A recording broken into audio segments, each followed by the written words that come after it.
I decided to run to Midoriya's room. He leapt out of bed as soon as I walked in, feeling a blush creep up on my cheeks as I noticed his bare, chiseled torso. How haven't I noticed how much he'd grown up? Damn. I got so flustered I almost turned around and left. Using all my strength, I kept my feet plastered to the floor, not wanting to turn around and face two murders even if I was in love with one. Deku mimics my blush and mutters nervously under his breath about a pretty girl being in his room. I throw my finger to my lips and whisper, "We need to get out of here now." Izuku instantly grasped the desperate situation we were in and ran towards me. He was so close to me now. Listen, why? And my quirk is weak right now, and so is yours. We can't fight him. He pulled me towards the window. I suddenly heard loud, obnoxious yelling from the room I was sleeping in earlier.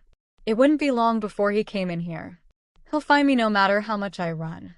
I grit my teeth as Isaac grabs my waist and pulls me through his window. I was so distracted by the fear I felt towards my psycho boyfriend, I almost didn't notice the height. Izuku prepared his significantly weakened quirk and leapt from his window, landing painfully on his leg. I heard glass smashed behind me and turned to see a former liar, blonde, spiky head angrily growling from the window. His glaring crimson eyes made him look almost demonic on this dark, cold night. "Stay the hell away from her, damn Deku," he screams as he explodes his way out of the house. I felt tears well up in my eyes. I love Katsuki so much, but it doesn't even feel like he's the same person anymore. The look in his eyes made him look like a predator hunting his next meal. And I really don't want to be on the menu. There was something different about his explosions, too.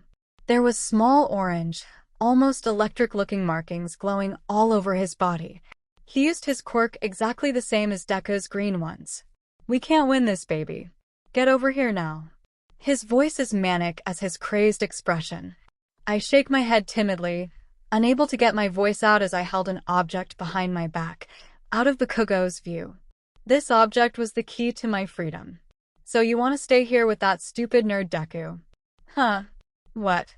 Am I not good enough for you anymore?" He was sobbing now, clear heartbreak in his eyes. "He'll just have to kill that nerd again. Just like I killed that stitched-up freak, and just like I killed All Might. No. Why would you do something so cruel?" I cry as Izuku, who hides me behind him. "I do it all because I love you. It's always been for you."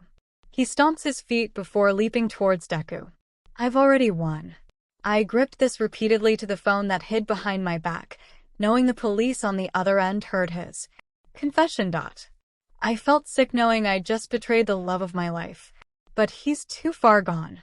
The hero I once knew is dead, and he's nothing more than a crazed villain.